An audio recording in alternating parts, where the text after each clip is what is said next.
오늘은 요한복음 11장 17절에서 27절 말씀 본문을 통해서 마르다야 내가 믿느냐 라는 제목으로 하나님 말씀을 나누려고 합니다. 여러분, 우리가 살다 보면 참 내 뜻대로 되지 않는 일들이 참 많은 것 같습니다. CF 광고에서는 생각대로 된다고 하지만 내 생각대로 일이 잘 풀리지 않을 때가 여러 있는 것 같습니다. 마음 같아서는 열심히 공부하고 좋은 성적을 얻고 싶지만 여러분 생각대로 그게 잘 되던가요? 그렇지 않을 때가 많이 있죠. 참 어려운 일을 당하면 우리의 마음속에 원망과 불평이 일 때가 있습니다. 좀 하나님께 여러분도 그런 원망과 불평을 해보신 적이 있는지 모르겠습니다. 하나님 왜 저에게 이런 어려운 상황을 자꾸 주시나요? 우리의 가정에 또 우리의 삶의 자리에 찾아오는 힘든 일이 있을 때마다 우리 안에도 불평이 스물스물 올라올 때가 있습니다.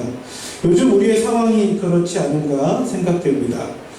불과 한 달 전만 해도 확진자가 거의 줄고 일상생활을 어느 정도 할 수 있었습니다. 그래서 여름에 휴가도 가고 여기저기 모임도 했던 것 같습니다. 근데 갑자기 8월 중순이 넘어서면서 확진자가 300명이 넘고 다음 주면 1000명이 나올 수도 있다는 이야기도 있습니다. 그런데 참 더 가슴 아픈 건 이런 확산의 어떤 한 부분들 속에 몇몇 교회들의 잘못으로 인하여 세상 속에서 교회가 참 하나님의 영광을 가리는 일들이 벌어지고 있다는 상황입니다. 하나님께 코로나가 확산되는 걸 막아달라고 기도하고 또 빨리 이 문제가 해결되도록 하나님께 기도하지만 속히 응답되지 않는 것 때문에 우리 마음에 원망이 들기도 합니다. 이럴 때 우리는 어떻게 하나님을 온전히 신뢰하고 믿음으로 반응할 수 있을까요? 오늘 본문 말씀을 통해서 마르다의 모습을 살펴보면서 참 어떻게 우리는 예수님 앞에 믿음으로 반응할 수 있을지 함께 은혜를 나누고 싶습니다. 오늘 본문은 예수님께서 마르다의 오빠 나사로가 죽었다는 소식을 듣고 이제 마르다의 집으로 찾아오시는 상황이었습니다. 그런데 예수님께서 지체하셨죠. 우리가 지난주에 살펴봤죠. 이틀을 더 머무시면서 늦게 출발하십니다. 그런 상황 속에서 이 나사로는 죽게 되고 나사로의 장례가 벌어지게 됩니다. 17절과 19절에 보면 이제 나사로가 죽고 나서 많은 사람들이 나사로의 죽음을 위로하기 위해서 찾아옵니다. 이들이 살았던 곳은 어디였습니까? 베단이라는 동네였죠. 그렇죠? 베단이라는 동네는 예루살렘에서 그렇게 멀지 않은, 예루살렘에서 한 3km 정도 떨어져 있었다고 그래요. 그러면 한 40분 거리, 걸어서 40분 정도 거리에 있는, 우리가 생각해보면 한 주한역까지 정도 될까요? 아무튼 그런 교회에서 주한역까지 아주 가까운 거리에 있었던 마을이었던 것 같습니다. 그래서 예루살렘에서 많은 사람들이 또 와서 마르다와 마리아를 위로했던 것 같습니다. 장례가 벌어지고 있는 상황 속에서 예수님께서 그 베다니로 찾아오셨다는 소식을 마르다가 듣게 됩니다. 이 이야기를 듣고 마르다는 어떻게 합니까? 곧장 예수님이 오셨다는 그곳으로 달려갑니다. 마리아는 그 집에 남아서 장례를 오는 사람들을 맞이했었던 것 같고요. 마르다는 예수님을 찾아갑니다. 그리고 예수님께 묻습니다. 예수님께 이야기합니다. 20절인데요. 우리 한번 같이 20절 말씀을 한번 같이 보겠습니다. 20절, 21절 한번 같이 한 목소리 읽어볼까요? 시작. 마르다는 예수께서 오신다는 말을 듣고 곧 나가 마주하되 마리아는 집에 앉았더라. 마르다가 예수께 여짜오되 주께서 여기 계셨더라면 내 오라보니가 죽지 아니하였겠나이다. 마르다가 예수님한테 어떤 이야기를 합니까? 예수님께서 이곳에 계셨다면 나의 오빠 이 나사로는 죽지 않을 것입니다. 어떻게 보면 반대로 이야기하면 예수님께서 빨리 오시지 않았기 때문에 나의 오빠가 죽게 되었습니다 라는 거죠. 어떻게 보면 서운한 마음, 예수님한테 불평을 하소연하는 것 같습니다. 자신이 갖고 있는 생각 속에서는 이 나사로가 죽었던 이유가 무엇이라고 생각합니까? 예수님이 늦게 오셨기 때문에 자기 이 오빠 나사로가 죽었다는 생각을 했던 것 같습니다.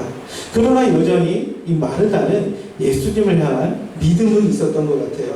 22절에 보면 그러나 나는 이제라도 주께서 무엇이든지 하나님께 구하시는 것을 하나님이 주실 줄을 아나이다 말씀해요. 그렇죠? 예수님께서 하나님께 구하기만 하신다면 하나님께서 들어주시는 그런 일들을 저는 믿고 신뢰합니다. 그렇지만 이 마르다의 마음속에는 죽은 나사로가 살아날 것이라는 생각은 없었던 것 같아요. 예수님이 빨리 오셔서 하나님께 기도하기만 했다면 이 나사로가 살아날 수 있었을 텐데, 예수님의 말씀을 하나님께서 들어주신다는 건 내가 확실하게 믿고 있지만 예수님이 늦게 오셨기 때문에 어떻다는 거예요? 나사로가 죽을 수밖에 없었다는 것이죠. 지금 이 마르다의 상태는요, 자기의 생각으로 예수님을 믿고 있는 그런 상황인 것 같습니다. 근데 여러분, 우리도 참 이 마르다 같은 모습들이 많이 있죠. 내 생각으로 예수님을 이해하고 내 생각으로 다 판단하고 나서 원망하고 불평할 때가 있습니다. 내 생각 안에 갇혀서 예수님을 이해하려고 하는 그런 모습들이 있습니다. 근데 여러분, 그럴 때 어떻게 해야 될까요? 저는 오늘 마르다가 보여줬던 것처럼 예수님 앞에 정직하게 이야기하는 것이 참 필요하다고 생각되어집니다. 때로는 우리가 다 이해되지 않는, 때로는 다 알 수 없는 그런 상황 속에서 여러분 마음을 정직하게 고백하는 것. 예수님을 믿기는 합니다. 하지만 자기 생각대로 예수님이 오시지 않는 것으로 인하여 서운한 마음, 섭섭한 마음을 이 마르다는 예수님께 표현하고 있습니다. 예수님께 믿음으로 나아가기 위해서는 먼저는 자신의 마음을 정직하게 예수님께 말하는 것이 필요하다고 생각되어집니다. 우리도 다 예수님을 믿기는 합니다. 우리 마음에 그런데 때로는 서운하거나 섭섭한 마음이 들 때가 있습니다. 왜 하나님께서 그때 도와주시지 않으셨습니까? 왜 빨리 나의 기도에 응답해 주시지 않습니까? 이런 마음이 들 때 여러분은 섭섭하고 서운한 마음 그대로 둔 채 하나님과 돌아져 있기보다 오늘 이 마르다가 했던 것처럼 예수님 앞에 나아가 주님 앞에 우리의 마음을 정직하게 표현하는 것, 그것이 믿음으로 반응할 수 있는 첫 번째 단계가 아닐까 생각해 봅니다. 나의 생각으로 예수님을 이해하고 있다면 그것을 예수님 앞에 표현해 보십시오. 하나님, 왜 이렇게 빨리 오시지 않으셨습니까? 근데 시편에 보면요, 이런 사람들의 기도가 참 많이 나와요.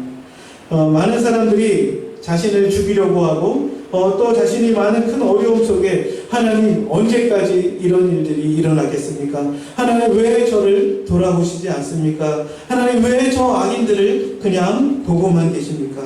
하나님 앞에 우리 마음을 토로하는 것, 답답한 마음을 하나님께 아뢰는 것, 그것이 바로 주님께 믿음으로 나아가는 첫 번째 걸음이 아닐까 생각해 봅니다. 무조건 믿습니다, 확신하고 가는 것보다 때로는 이해되지 않고 때로는 마음에 답답하고 힘든 마음이 있을 때 주님 앞에 그 마음을 고백하며 주님 앞에 나아가는 것, 그것은 주님이 외면하는 것이 아니었던 것 같습니다. 오늘 마르다와 예수님과의 만남 속에 마르다는 정직하게 자기의 마음을 고백합니다. 예수님이 좀 빨리 오셨다면 나의 오빠 나사로가 죽지 않았을 텐데 왜 이렇게 늦게 오셨나요?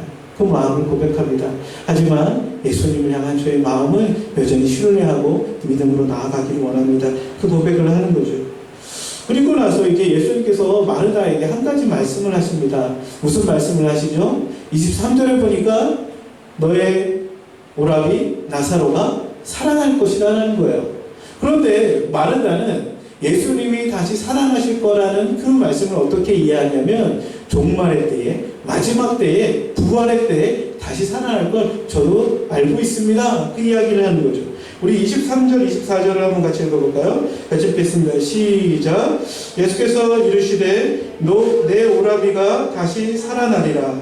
마르다가 이르되 마지막 날 부활 때에는 다시 살아날 줄을 내가 아나이다. 예수님께서 하셨던 말씀은 뭐예요? 내 오라비가 다시 살아날 것이다 라는 거예요. 그런데 마르다는 당시 갖고 있었던 보편적인 생각이 있었어요. 바리새인들은 어떤 믿음이 있었냐면요, 부활의 때에 하나님의 나라가 이 땅에 도래할 때에 죽은 자들이 다 살아나서 주님 앞에 설 것이라는 생각을 갖고 있었던 것 같아요. 그런데 오늘 특별히 예수님께서 여기에서 하시는 말씀은 좀 다른 맥락이 있었지만 이 마르다는 당시 사람들이 갖고 있었던 신학적인 지식에 따라서 그렇게 응답하고 있는 거죠. 어찌 보면 자연스러운 반응이라고 생각되어집니다. 그런데 오늘 이 말씀 속에서 마르다를 우리가 통해서 볼 수 있는 건 바리새인이 알고 있었던 지식에 머물러서 예수님을 이해하고 있다는 사실이에요. 오늘 이 앞에서 말씀하시는 예수님은요, 부활의 날 일어날 그 예표로 죽은 나사로를 다시 살리실 것을 말씀하고 있지만 이 마르다는 자신이 갖고 있었던 지식에 머물러서 그 한계 속에서만 예수님께 응답하고 있다는 것이죠. 예수님의 말씀을 자신의 지식과 이해의 틀로서만 받아들이고 있다는 사실입니다. 다시 살아날 것이라는 것은 어떤 것인지 이 마르다도 정확히는 알지 못했던 것 같습니다. 당시 보편적인 상식과 그 사람들이 이해했던 틀로서 그것을 반응하고 있다는 거죠. 근데 여러분, 참 사람이 알고 있는 것이 많은 것 같아 보이지만 참 우리가 알고 있는 것이 매우 적을 때가 있습니다. 한치 앞을 내다보지 못하는 것이 인간의 한계인 것 같습니다. 그런데 때로는 우리가 모든 것을 다 알고 있는 것처럼 반응합니다. 예수님이 하셨던 말씀, 내가 다 이해하고 있는 것처럼 생각합니다. 그렇지만 참 오늘 이 상황에서 예수님께서 나사로와 이 마르다에게 하고 싶은 얘기는 조금 다른 이야기였습니다. 근데 여러분, 우리가 믿음으로 예수님께 나아가기 위해서는 예수님의 말씀하신 것을 잘 들으며 한계가 있지만 그 말씀하신 것에 응답하는 시간이 필요한 것 같습니다. 예수님은 왜 이러한 말씀을 하셨을까? 예수님께서 나에게 하셨던 이 말씀은 무슨 뜻일까? 때로는 나의 지식과 나의 이해들로 판단하고 생각하기도 하지만 오늘 나에게 주신 이 말씀이 무슨 말일까? 예수님께 물어보는 것이 때로 필요한 것 같아요. 주님, 제가 그 말씀 다 알고 있어요. 그 말씀 다 이해했어요가 아니라 내 오라비 마르다가 오늘 내 오라비 나사로가 오늘 살아날 것이다 라고 말할 때 그 말의 의미가 무엇인가요? 제 생각에는 이런 것 같은데 예수님이 정말 나사로가 언제 살아날까요? 그런 것들을 물어볼 수 있지 않을까 생각해 봅니다. 하나님의 말씀을 읽을 때, 성경을 대할 때 우리도 나의 갖고 있는 생각의 틀로서만 성경을 다 이해하기보다 때로 내가 알 수 있는 것이 한계가 있음을 겸손하게 인정하고 주님 앞에 나에게 주님 말씀하시는 것이 무엇인지 묻고 듣는, 기다리는 시간이 필요하지 않을까요? 그런데 오늘 이 마르다는 예수님 앞에 그 고백을 합니다. 주님, 그렇습니다. 마지막 날 다시 살아날 걸 저도 알고 있습니다. 근데 예수님께서는 그 이야기를 가지고 지금 그 이야기를 하고 있는 예수님께 시선을 고정시키게 합니다. 너가 알고 있는 그 지식으로가 아니라 너에게 말하고 있는 내가 누구인지를 말씀하고 있다는 거죠. 그 말은 이 나사로가 다시 살아날 것이다 라고 말씀하셨던 예수님께서는요, 자신이 누구라고 오늘 말씀하고 있나요? 오늘 부활절마다 우리가 이 말씀을 많이 듣는데요. 우리 한번 함께 이 말씀을 같이 보았으면 좋겠습니다. 25절입니다. 우리 한번 같이 25절 말씀 한번 읽어볼까요? 시작. 예수께서 이르시되 나는 부활이요 생명이니 나를 믿는 자는 죽어도 살겠고 26절 무릇 살아서 나를 믿는 자는 영원히 죽지 아니하리니 이것을 내가 믿느냐. 오늘 말씀에서 굉장히 중요한 요절과 같은 말씀이에요. 예수님은 자신을 누구라고 말씀하고 계십니까? 나는 부활이요 생명이다 라고 말씀하세요. 여러분, 부활이라는 것은 무엇입니까? 죽었다가 다시 살아나는 것으로 이야기할 수 있습니다. 하지만 부활이라는 건 죽음을 정복하고 죽음의 권세를 깨뜨리고 다시 영원한 생명으로 태어나는 것입니다. 오늘 예수님께서 자신이 바로 그 부활의 첫 열매로서 나는 부활이다 라고 말씀하세요. 그리고 또한 무엇을 얘기합니까? 부활이요 생명이다 라고 말씀하세요. 하나님께서 우리에게 생명을 주신 분이십니다. 그 생명을 갖고 계신 분이 예수 그리스도이시라는 것이죠. 그 생명을 주실 수 있는 분이 예수님이십니다. 그 생명 자체이신 분이 예수 그리스도라고 말씀하고 계십니다. 여러분, 예수님은 사망의 권세를 깨뜨리시고 부활하신 첫 열매가 되십니다. 뿐만 아니라 그분은 우리에게 영원한 생명을 주시고 그분 자체가 생명이시라고 말씀하고 계십니다. 나는 부활이요 생명이니. 그래서 그 예수님을 믿는 자들에게 어떤 일들을 주님 주실 수 있다고 말씀하십니까? 나를 믿는 자는 죽어도 살겠고 라고 말씀하세요. 이 말은 무슨 말씀이에요? 나를 믿는 자들, 나를 신뢰하고 예수 생명이신 부활하신 그분을 내 마음에 모시고 있는 자들은 그들이 육체적으로 죽었다고 할지라도 마지막 날 어떻게 될 것이라는 거예요? 다시 살아날 것이다 라고 말씀하세요.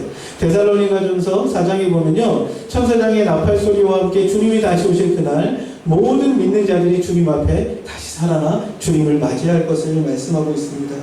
27절에서는 26절에서 무릇 살아서 나를 믿는 자는 어떻게 될 거라고 이야기해요? 영원히 죽지 않을 것이다. 이 영원히 죽지 않는다는 것은 뭐예요? 그 예수를 믿는 자들에게는 영원한 생명이 있다는 것입니다. 육체적인 모든 사람이 몸은 우리가 수명이 다하면 죽습니다. 그런데 여기서 말하는 생명이라는 건 우리의 육체적인 생명을 넘어 영원한 생명, 하나님과 함께하는 그 영원한 생명이 우리에게 있다는 사실이죠. 저도 죽음을 경험해 보지 않았습니다. 그래서 죽음 이후에 어떤 곳으로 어떤 일이 벌어질지 다 알 수 없습니다. 그런데 성경이 말하고 있는 진리는 뭐냐면 예수 그리스도를 믿는 자들에게는 영원한 생명이 있다는 사실입니다. 한 번 죽는 것은 사람에게 정해진 일이지만 그 이후에 우리가 주님 앞에서 영원한 생명을 누릴 것을 약속하고 있다는 사실이죠. 그것은 우리가 죽은 이후에 경험해 볼 것뿐만 아니라 이 땅을 살아가면서 예수 안에 있는 자들이 누리는 생명의 삶을 이야기합니다. 하나님과 동행하고 주님과 함께하는 생명이 이 땅에서부터 우리가 영원토록 주님 앞에 누릴 것이다 라는 것을 말씀하고 계시죠. 여러분, 이 말씀을 잘 기억하셨으면 좋겠습니다. 나는 부활이요 생명이라고 말씀하신 주님, 그 부활이요 생명이신 주님을 믿는 자들에게는 어떤 일이 벌어진대요? 죽은 자들이 어떻게 될 것이래요? 다시 살아날 것이다, 부활할 것이다 라고 말씀하세요. 그리고 살아서 나를 믿는 자들은 영원한 생명을 가지고 주님 앞에 설 것이다 라는 것들을 말씀하고 있죠. 그제서야 이 마르다는 깨닫습니다. 내 앞에 계신 분이 누구인지 라는 것을 다시 인식하게 됩니다. 나사로가 죽었던 상황 앞에 하나님을 원망하며 불평하고 있었던 이 마르다의 마음이 자신 앞에서 말씀하고 계신 부활이요 생명이신 그분이 어떤 분이신지를 깨달으며 예수님 앞에 고백하고 있습니다. 그것이 무엇입니까? 오늘 27절에서 얘기하는 것처럼 이르되 주여 그러하오이다. 주는 그리스도시요 살아계신 하나님의 아들이신 줄을 내가 믿나이다 고백하고 있다는 사실입니다.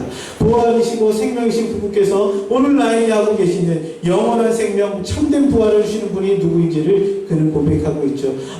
이분이 바로 하나님이 우리에게 약속해 주신 그 메시아이구나, 그 그리스도시구나. 그분 안에서 참된 부활과 생명이 우리 안에 있다는 것들을 알게 됩니다. 이 마르다가 참 예수님 앞에 이렇게 믿음으로 내가 믿나이다 고백할 수 있었던 것은 무엇일까요? 예수님과의 만남을 통해서 그분이 누구인지를 바로 깨닫게 될 때 참된 믿음을 고백할 수 있었던 것 같습니다. 첫 번째는 섭섭한 마음을 예수님 앞에 토로합니다. 두 번째는 자기의 생각 안에만 갇혀서 예수님의 말을 오해하기 시작합니다. 그런데 예수님과 대화하면서 예수님과 만남을 통해서 그가 누구인지를 바로 깨닫고 믿음으로 고백하는 단계까지 나아가게 되었던 것 같습니다. 처음부터 믿음이 막 큰 사람은 없는 것 같아요. 처음부터 다 예수님을 알고 예수님을 믿는 사람은 없던 것 같아요. 때로는 나의 상황 속에서 하나님 왜 나의 상황을 이렇게 내버려 뒀습니까 하고 원망하는 단계로부터 시작될 수 있습니다. 그런데 나의 한계를 넘어서 그분과의 만남이 깊어지는 질수록 그분이 누구인지를 바로 깨닫고 그분이 원하시는 믿음으로 고백하게 됩니다. 이 이후에 어떤 일이 벌어집니까? 자기의 오라버니 나사로가 다시 살아나는 일을 보게 됩니다. 그 일을 통해서 자신에게 말씀하셨던 분이 우리에게 생명을 주시는 분이라는 사실을 더 더 확신하게 됩니다. 그런데 여러분, 나사로가 살아나기 전에 예수님께서는 이 마르다의 마음속에 이 말씀하시는 예수님이 누구인지를 고백하게 하십니다. 나는 부활이요 생명이니 나를 믿는 자는 죽어도 살겠고 살아서 나를 믿는 자는 영원히 죽지 아니하리라. 내가 이것을 믿느냐 물어보실 때 나사로는 이 마르다는 주님 그렇습니다. 주님은 부활이요 생명이신 분이십니다. 주님은 바로 하나님이 우리에게 보내주신 메시아 그리스도, 우리의 구원자요 우리의 왕이시며 우리의 하나님이십니다. 그 고백을 하고 있는 것이죠. 여러분, 지금 우리가 겪는 상황이 참 힘든 상황입니다. 때로 원망하고 불평할 수 있는 상황이 벌어질 수도 있습니다. 그런데 여러분, 그냥 원망하고 불평하고만 있지 마시고요. 주님 앞에 우리의 마음을 솔직하게 한번 고백해 주십시오. 때로는 나의 생각과 지식으로 다 이해할 수 없을 때 예수님 앞에 그것을 물어보세요. 그러면서 주님과의 만남이 깊어지면 깊어질수록 그분이 누구인지를 점점 더 분명하게 생생하게 우리가 경험하고 알아갈 수 있지 않을까요? 말씀을 맺겠습니다. 자신의 한계와 때로는 자신의 지식의 한계 때문에 예수님을 바로 고백할 수 없을 때가 있지만 우리가 정직하게 그것을 고백하며 주님과의 인격적인 만남이 쌓이면 쌓일수록 예수님이 누구인지를 바로 깨닫게 되고 그분을 온전히 믿음으로 고백하는 단계로 나아가는 것 같습니다. 여러분, 우리가 우리의 생각과 우리의 머리로 아는 것을 넘어 우리에게 오늘도 찾아오시는 그 예수님을 바로 고백하며 믿음으로 나아가는 저희가 되기를 주의 이름으로 축복합니다. 아멘. 우리 시간 함께 잠깐 기도할까요? 하나님, 참 나사로가 오빠가 죽고 나서 참 많이 마음이 아팠을 것 같습니다. 예수님 왜 이렇게 늦게 오셔서 우리 오빠가 죽게 하셨나요? 라는 원망의 마음이 들 수도 있었을 것 같습니다. 하지만 이 사건을 통해서 예수님은 그에게 예수님이 누구인지를 더 분명하게 알려줍니다. 그 알기까지는 참 그의 마음이 회복되는 시간들이 필요했던 것 같습니다. 예수님 앞에 자신의 마음을 정직하게 고백하는 것부터 시작됩니다. 그리고 자신의 지식과 한계를 예수님 앞에 고백하면서 예수님으로부터 그 예수님이 누구인지를 더 깊이 마음속에 경험하고 고백해가는 이런 과정들이 필요하지 않았나 생각해 보게 됩니다. 여러분, 때로 여러분들이 갖고 있는 어려움들이 있습니까? 한계들이 있습니까? 막막함이 있습니까? 그 마음을 하나님 앞에 고백해 봅시다. 그리고 그 속에서 내가 갖고 있는 지식으로 다 이해할 수 없는 것 때로는 주님 앞에 물어보면서 주님과의 만남 속에 우리가 하나님의 말씀 속에 주님을 더 깊이 알고 믿음으로 나아갈 수 있는 그런 삶이 될 수 있도록 주님 저희를 이끌어달라고 우리 한번 1분 정도만 함께 간절히 같이 기도하는 시간 가졌으면 좋겠습니다. 함께 같이 기도합시다. 아버지 하나님, 참 코로나라는 참 전 세계적인 상황 앞에 하나님 우리의 신앙도 우리의 믿음도 많이 흔들릴 때가 있습니다. 아버지 하나님, 참 우리가 기도하지만 속히 응답되지 않는 이런 상황 앞에 마음의 답답함과 또 하나님 앞에 또 불신의 마음들이 찾아올 때가 있습니다. 하지만 하나님, 우리가 주님 앞에 이것들을 고백하며 나아가며